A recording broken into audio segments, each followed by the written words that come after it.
여호수아 9장 1절부터 27절까지 한 절씩 우리 함께 말씀을 읽겠습니다.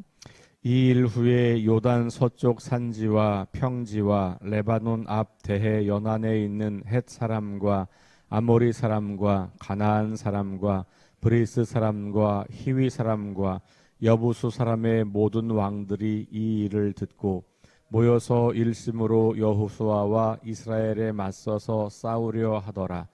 기브온 주민들이 여호수아가 여리고와 아이에 행한 일을 듣고 꾀를 내어 사신의 모양을 꾸미되 헤어진 전대와 헤어지고 찢어져서 기운 가죽 포도주 부대를 나귀에 싣고 그 발에는 낡아서 기운 신을 신고 낡은 옷을 입고 다 마르고 곰팡이가 난 떡을 준비하고 그들이 길갈 진영으로 가서 여호수아에게 이르러 그와 이스라엘 사람들에게 이르되 우리는 먼 나라에서 왔나이다. 이제 우리와 조약을 맺읍시다 하니 이스라엘 사람들이 히위 사람에게 이르되 너희가 우리 가운데에 거주하는 듯 하니 우리가 어떻게 너희와 조약을 맺을 수 있으랴 하나 그들이 여호수아에게 이르되 우리는 당신의 종들이니이다 하매 여호수아가 그들에게 묻되 너희는 누구며 어디서 왔느냐 하니 그들이 여호수아에게 대답하되 종들은 당신의 하나님 여호와의 이름으로 말미암아 심히 먼 나라에서 왔사오니 이는 우리가 그의 소문과 그가 애굽에서 행하신 모든 일을 들으며 또 그가 요단 동쪽에 있는 아모리 사람과 두 왕들 곧 헤스본 왕 시혼과 아스다롯에 있는 바산 왕 옥에게 행하신 모든 일을 들었음이니이다.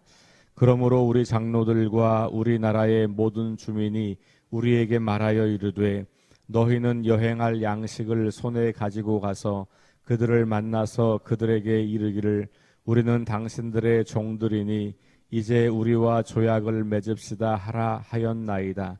우리의 이 떡은 우리가 당신들에게로 오려고 떠나던 날에 우리들의 집에서 아직도 뜨거운 것을 양식으로 가지고 왔으나 보소서 이제 말랐고 곰팡이가 났으며 또 우리가 포도주를 담은 이 가죽 부대도 새 것이었으나 찢어지게 되었으며 우리의 이 옷과 신도 여행이 매우 길었으므로 낡아졌나이다 한지라.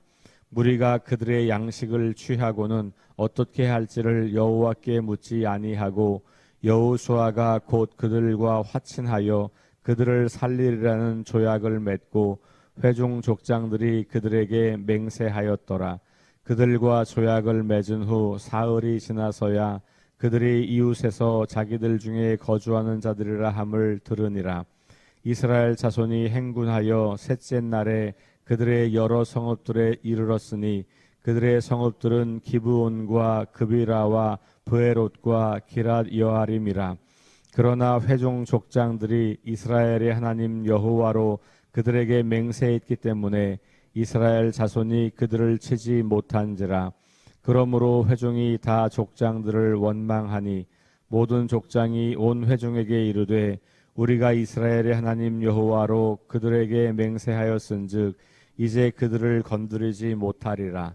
우리가 그들에게 맹세한 맹약으로 말미암아 진노가 우리에게 임할까 하노니 이렇게 행하여 그들을 살리리라 하고 무리에게 이르되 그들을 살리라 하니 족장들이 그들에게 이른 대로 그들이 온 회중을 위하여 나무를 패며 물을 깃는 자가 되었더라.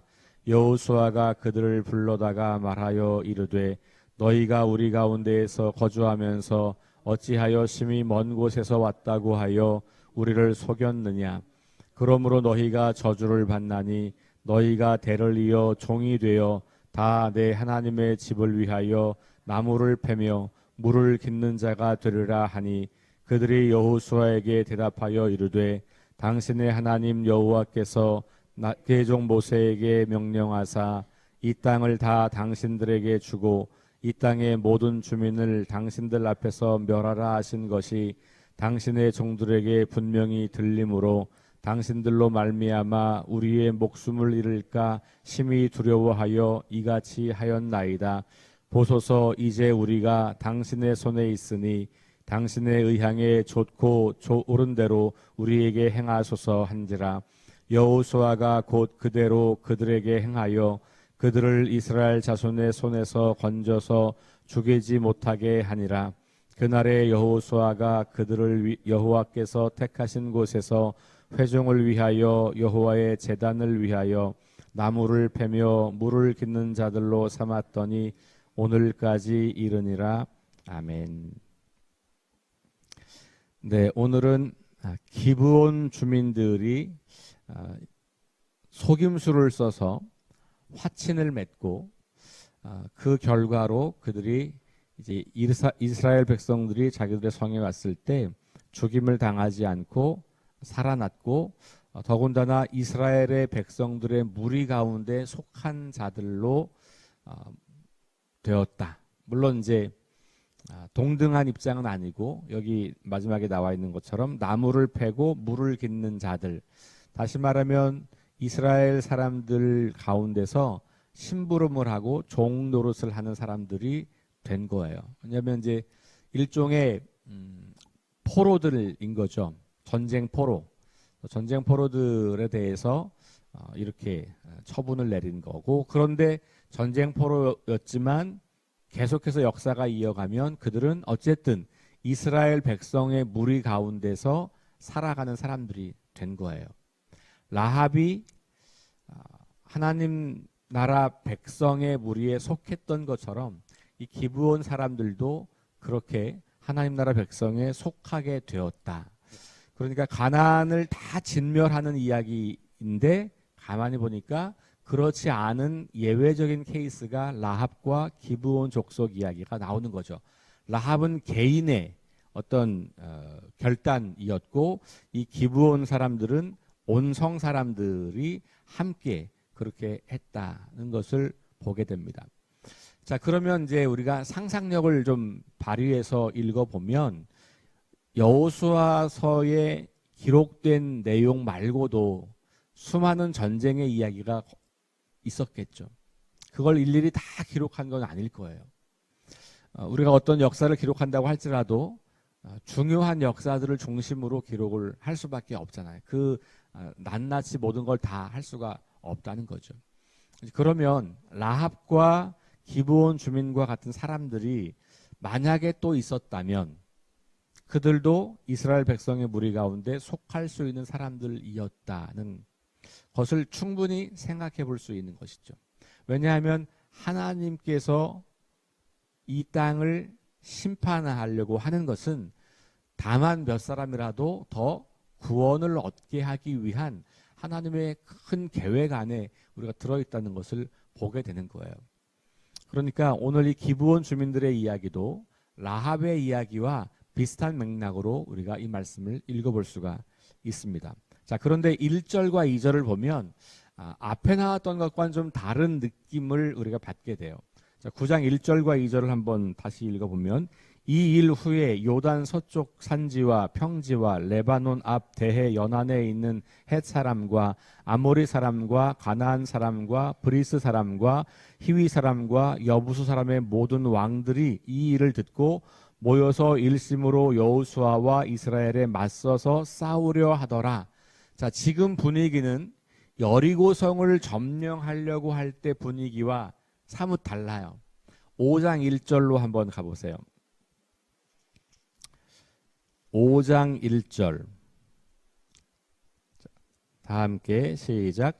요단 서쪽의 아모리 사람의 모든 왕들과 해변의 가나안 사람의 모든 왕들이 여호와께서 요단물을 이스라엘 자손들 앞에서 말리시고 우리를 건너게 하셨음을 듣고 마음이 녹았고 이스라엘 자손들 때문에 정신을 잃었더라. 이렇게 돼 있죠. 그러니까 이때는 사기가 다 떨어졌고 어떻게 할지 몰라서 지금 그런 상태예요.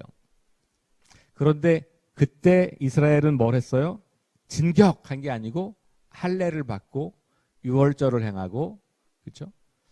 그러니까 제가 이 부분 말씀드릴 때 말씀드렸던 것처럼 절호의 찬스라고 생각했던 그 기회를 실은 전쟁의 관점으로 보면 잃어버린 거예요.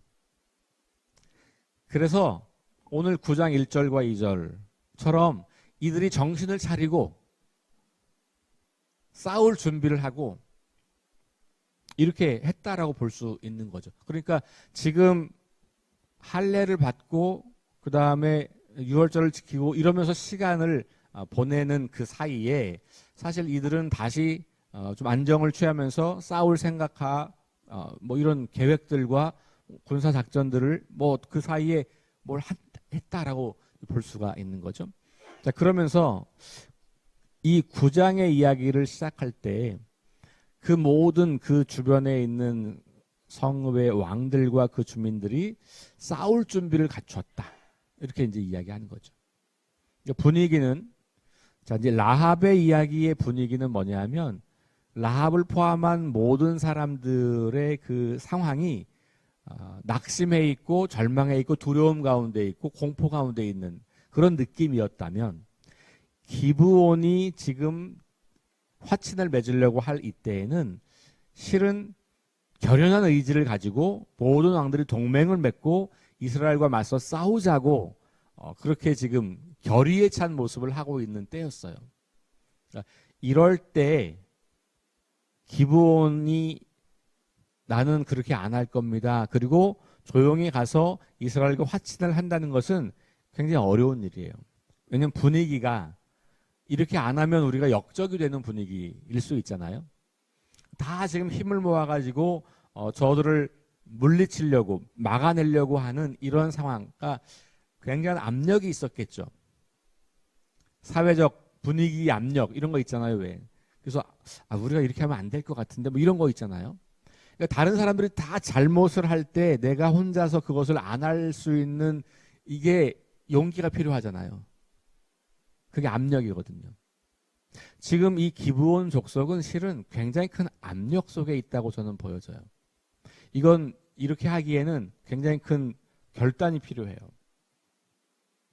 그러니까 잘못되면 양쪽에서 다 망할 수밖에 없는. 이쪽에선 배신자가 되고 저쪽에서 화친을 안 맺어주거나 뭐 다른 어떻게 되면 우리는 또 죽는. 그러니까 지금 이게 양쪽으로 다 몰려서 어떻게 할 수도 없을 만큼 위기를 자초하는 일이라고 생각할 수도 있는 상황인 거죠. 그런데 그들은 이스라엘 백성들을 선택합니다. 그리고 실은 이제 오늘 읽어보면 아시겠지만 화친을 맺을 수도 없는, 그러니까 이 당시, 지금은 우리가 잘 이해가 안 되지만 이 당시의 어떤 기준에 의하면 이미 그 가까이에 있는 사람들은 화친을 할 수 없는 일정한 거리가 좀 멀리 있는 나라들과 화친이 가능한 뭐 이랬던 것이 있던 것 같아요. 그러니까 멀리서 왔다는 것을 증명하기 위해서 몇 가지 장치들 이들이 마련하잖아요. 그리고 이 사람들도 보니까 우리 뭐 얼마 가까이 있는 너네들인 것 같은데 우리 화친할 수 없는 거 아닌가 이렇게 말할 때 아니다 우리 멀리서 왔다 이렇게 이야기를 하죠. 이런 과정을 보면 어쨌든 이 기브온 족속이 화친을 맺자고 하는 것 자체도 그렇게 쉬운 일은 아니었다라는 거죠. 물론 우리가 이제 윤리 도덕적 관점으로 거짓말을 하고 속여서 한 거 아니냐라고 볼 수 있겠지만 사실 이 이야기에서 핵심은 거기에 있는 건 아니죠. 이런 이야기를 근거로 그러니까 거짓말 해도 돼 이렇게 또 성경을 이상하게 해석하시면 안 되고 다만 이렇게 볼 수는 있는 거죠. 라합도 거짓말을 했죠. 왜냐하면 정탐꾼을 찾아온 사람들에게 엉뚱한 길을 가르쳐 줬잖아요. 집에 숨겨두고. 여기 있는 사람들도 거짓말을 했어요. 자, 또 우리가 성경을 읽다 보면 여러분 그 모세가 태어날 때 산파들, 히브리 산파들도 실은 거짓말을 했단 말이에요. 네. 왕을 두려워하지 않고 하나님을 두려워했기 때문에 이 태어나는 아이들을 죽일 수가 없었던 거예요. 자, 그래서 성경에 나오는 어떤 거짓말이라고 하는 것을 윤리 도덕의 관점으로 보면 잘못한 것일 수 있지만 거짓말의 목적은 뭘까요? 자기의 이익을 남을 해하고 내 이익을 취하는 게 거짓말의 목적이잖아요. 그런데 이런 이야기들 속에 나와 있는 거짓말은 다른 사람을 해치고 나의 이익을 구하기 위한 게 아니라 하나님의 말씀에 순종하기 위한 하나님의 뜻에 복종하기 위한 그런 것들이고 누군가를 해치거나 내 이익을 구하려는 목적이 아닌 거죠. 오히려 자기의 목숨을 내어놓는 일이잖아요. 내가 목숨을 내어놓더라도 하나님을 두려워하고 그 하나님 편에 서리라. 그래서 거짓말을 했던 케이스들이기 때문에 우리가 이런 것을 보고 성경은 거짓말도 허용한다, 거짓말해도 괜찮아, 이렇게 볼 수가 없다는 거예요. 그건 이제 성경을 잘못 이해하는 거고, 그리고 이게 그 메인 메시지가 아니죠. 그것이 여기서 메인 메시지는 뭡니까? 성경 이 기브온 사람들은 결국은 다가오는 하나님의 나라를 본 거예요. 라합도 마찬가지고 임박한 심판이 임했다는 것을 본 거죠. 여기서 이들이 단순히 살기 위해서 거짓말했다 이렇게 보기보다는 하나님 나라가 임하면 우리는 망할 수밖에 없는 존재들이야. 그러니 그 하나님 나라를 받아들여야지 라고 하는 맥락으로 우리가 볼 수 있는 거죠. 그래서 이 여호수아가 수천 년 전 구약의 이야기만이 아니라 오늘 우리에게도 동일하게 의미가 있는 거죠. 다가오는 하나님 나라가 왔을 때 우리를 보면 우리는 심판을 받아 죽어 마땅한 존재들인 거죠. 그게 깨달아져야 하나님 나라가 가까이 왔다는 말씀을 듣고 회개가 가능한 거예요. 하나님 나라가 가까이 왔는데 회개하지 않는다고 하는 것은 아직 내가 망할 죄인, 죽을 죄인이라는 게 깨달아지지 않은 거거든요. 그러니까 하나님 나라의 복음은 좋은 소식으로 오는 게 아니고 실은 죽음을 우리에게 경고하고 오는 거거든요. 근데 우리에게 복음이 되는 이유는 뭡니까? 예수님이 대신 우리가 죽어야 할 죽음을, 우리가 맞아야 할 심판을 대신 받으셨기 때문에 우리가 그 예수님을 믿는 믿음으로 그 심판을 면하게 된 거지, 심판이 사라진 게 아니, 나한테는 면했지만 하나님은 심판을 하신 거고 그 심판을 받으신 분이 있어요, 나 대신. 그게 복음인 거지, 하나님 나라가 가까이 왔다는 것은 실은 복음이 아니라 심판의 메시지예요. 여기 있는 이 사람들이, 라합도 그렇고 이 사람들도 그것을 깨달았다라고 우리가 볼 수 있어요. 이들이 뭐라고 말합니까? 24절 말씀 보세요. 이들이 뭐라고 말하냐 하면, 그들이 여호수아에게 대답하여 이르되, 그러니까 여호수아가 물었잖아요. 어떻게 우리 가운데 거주하면서 먼 데서 또 우리를 속였냐라고 말을 하니까, 그러면서 너희가 저주를 받아서 이제 대를 위해서 종이 될 거다라고 이야기를 하는 거예요. 이제 화친을 맺었기 때문에 죽일 수는 없는 거죠. 우리가 평화조약을 맺은 거예요. 상호 평화조약을 맺었고, 이게 비록 속임수에 의해서, 그리고 이스라엘 백성들의 편에서 보면 신중하지 못하게 하나님에게 묻지 않고, 여기 보면 14절에 보면 하나님께 묻지 않고 이렇게 표현되어 있잖아요. 14절에 보시면 무리가 그들의 양식을 취하고는 어떻게 할지를 여호와께 묻지 아니하고, 그러니까 섣부르게 조약을 맺어서 이스라엘 백성들에게도 실수가 있어요. 기브온 족속은 거짓말을 했어요. 이스라엘은 성급하게 실수했어요. 그러니까 이스라엘도 잘못한 게 있고 속임수니까 이 계약 무효, 이렇게 우리가 볼 수도 있겠지만 이 계약이 무효가 될 수 없는 것은 하나님의 이름으로 계약을 맺었기 때문에 이게 무효가 될 수가 없는 거예요. 그래서 이걸 무효화시키면 어떻게 해요? 무효시키는 쪽이 하나님의 심판을 받게 되는 거죠. 이게 이제 고대 언약의 어떤 그 의미였어요. 그래서 그냥 약속을 했다가 어기고 뭐 손해배상 이럴 정도가 아니죠. 이 당시에 이런 약속은 그들이 믿는 신의 이름으로 약속을 하는 거고, 이것을 파기하는 쪽에서 먼저 신의 심판을 받게 될 거고, 이런 맥락이기 때문에 거짓말을 했고 우리도 신중하지 못했으니 취소합시다, 이럴 수 없는 거예요.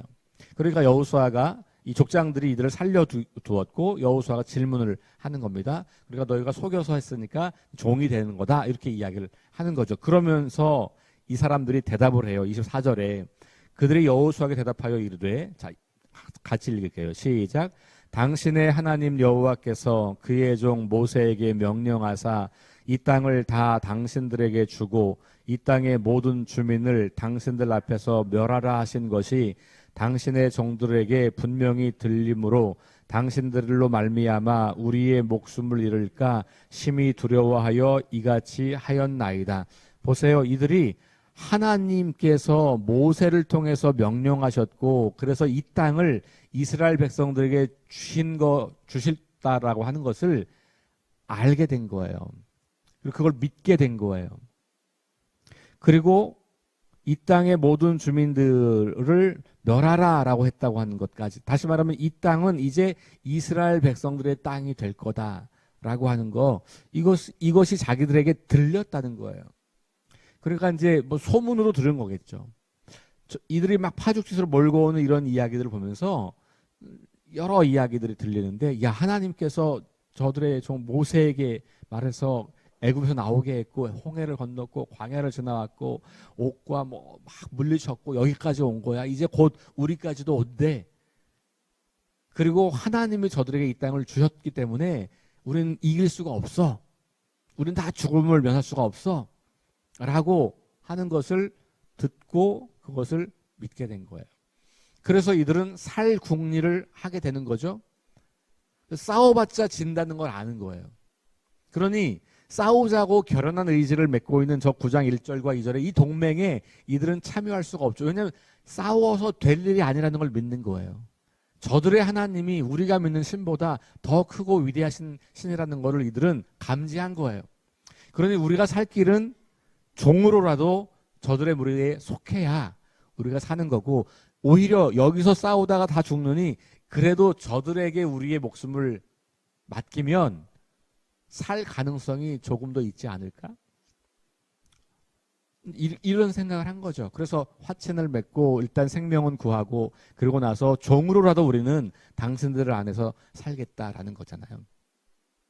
여러분, 신약 성경에 예수님 이야기 가운데 수로보니게 여인 이야기가 있어요. 예수님의 그 말씀이 조금 너무 냉정하고 차갑고, 예수님이 이런 말씀을 하셨다고? 이렇게 이제 볼 만큼 그런 부분이 있잖아요. 뭐 이렇게 개한테 음식 안 준다 뭐 이런 말씀 하시잖아요. 그러니까 이 이방 여인 사마리아 사람들을 유대인들은 개라고 생각을 한 거예요. 그러니까 사람 취급을 안 한 거죠.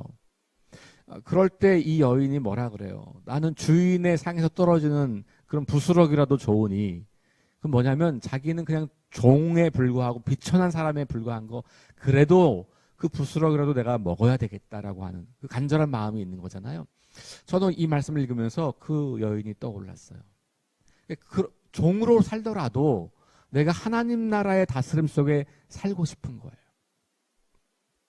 그래서 저는 이 기브온 사람들의 이 이야기 속에서 우리의 믿음이 하나님 나라 안에서 살게 되는 것만도 얼마나 감사하고 얼마나 큰 축복을 누리는 것인가라는 것을 생각해 보게 되는 거죠. 그러니까 하나님 나라에서 큰 자가 되지 않더라도, 하나님 나라에서 뭐 엄청난 놀랍고 위대한 일을 행하지 않는다고 할지라도 그저 그 나라에 속하여 구원을 누릴 수 있는 것만으로도 우리는 너무 큰 은혜를 누리고 있는 것이겠구나. 이 사람들은 그런 마음을 가지고 있었던 거라고 볼 수 있죠. 그러니까 오늘날도 우리가 하나님 나라가 임하고 있고 그 나라가 임할 때 우리의 죄를 바라보니 우리는 구원받을 수 없고 망할 수밖에 없는 존재이고, 그런데 예수님께서 우리가 받아야 될 그 심판을 대신 받으셔서 우리가 하나님 나라 백성이 될 수 있다고 한 이 복음을 우리가 믿고 전하고 함께 그 복음 안에서 살아가는 삶을 산다는 것이 얼마나 큰 축복이고 은혜인가를 다시 한번 기억하게 되는 것이죠. 자, 오늘 말씀 다시 기억하면서 하나님의 계획은 심판과 멸망이 아니라 구원에 있는 것을 다시 기억하시고, 우리 지난 주일에 라합과 아간 이야기를 통해서 똑같은 말씀을 들었잖아요. 기브온 이야기도 그런 맥락 속에 있는 거고, 그래서 이 여호수아 전체를 읽을 때, 또 구약성경 전체를 읽을 때 하나님은 막 전쟁에 광분한 신, 뭐 다 죽이는 신, 이런 신이 아니고 어떻게든 사람들을 구원하여 하나님 백성 삼으려고 하는 그 하나님의 은혜와 사랑이 계속해서 흘러가고 있는 이야기다라고 하는 것을 기억하시면서 오늘도 그 하나님 앞에서 감사와 찬양의 삶을 살아가는 저와 여러분들 수 있기를 주의 이름으로 축원합니다. 기도하겠습니다. 하나님, 오늘 여호수아 말씀을 통해서 기브온 주민들이 하나님 나라 백성으로 되어지는 과정을 우리가 함께 읽었습니다. 하나님, 모든 사람들이 힘을 합쳐 이스라엘을 대적하려고 할 때, 모든 사람들이 힘을 합쳐 하나님 나라를 대적하려고 할 때, 그 압력과 그 분위기가 너무 강해서 그것을 거부할 수 없어 그냥 쫓아갈 수밖에 없는 상황에도 불구하고 이렇게 사는 것은 죽음을 자초하는 삶이라고 하는 것을 깨달았던 기브온 족속은 과감하게 하나님 나라 백성이 되기로 결심을 하고 목숨을 걸고 그 일을 행했고 결국은 하나님 나라 백성의 무리 가운데 들어올 수 있었음을 우리가 바라봅니다. 이 땅의 사람들은 힘을 합쳐 하나님 나라를 대적하며 하나님을 대적하며 하나님 없는 세상과 문화를 만들려고 합니다. 그것을 거역하며 하나님을 따르는 삶을 산다는 것이 매우 힘들고 어려운 시대입니다. 많은 것을 손해봐야 되고 많은 것을 감내해야 되고 많은 것을 희생해야 할 때가 있습니다. 그래서 우리는 주저하기도 하고 머물러 서기도 하고 때로는 우리도 그들과 함께 동맹을 맺고 하나님 없는 문화를 만드는데 일조하기도 합니다. 주님, 기브온 족속들이 보여주었던 이 분명한 결단, 믿음이 오늘 이 시대를 살아가는 우리에게도 동일하게 있기를 원합니다. 하나님 나라 백성답게 그 나라 삶의 가치를 가지고 하나님을 대적하는 세상 속에서 하나님 말씀에 순종하는 삶을 살고 하나님 나라 백성의 거룩한 삶을 살아갈 수 있도록 우리를 붙잡아 주옵소서. 예수님 이름으로 기도합니다. 아멘. 우리 함께 5가지 기도 제목 가지고 함께 기도하겠습니다. 성령의 능력으로 하나님 나라를 증언하고 살아내게 하소서. 하나님 말씀이 기준이 되게 하소서. 질병과 전쟁과 자연재해, 가난과 억압으로 고통당하는 사람들을 치유하여 주소서. 거룩한 습관을 형성하여 균형 있는 성장을 이루게 하소서. 다음 세대에게 하나님 나라 복음을 전수하게 하소서. 합심해서 기도하고 개인 기도하고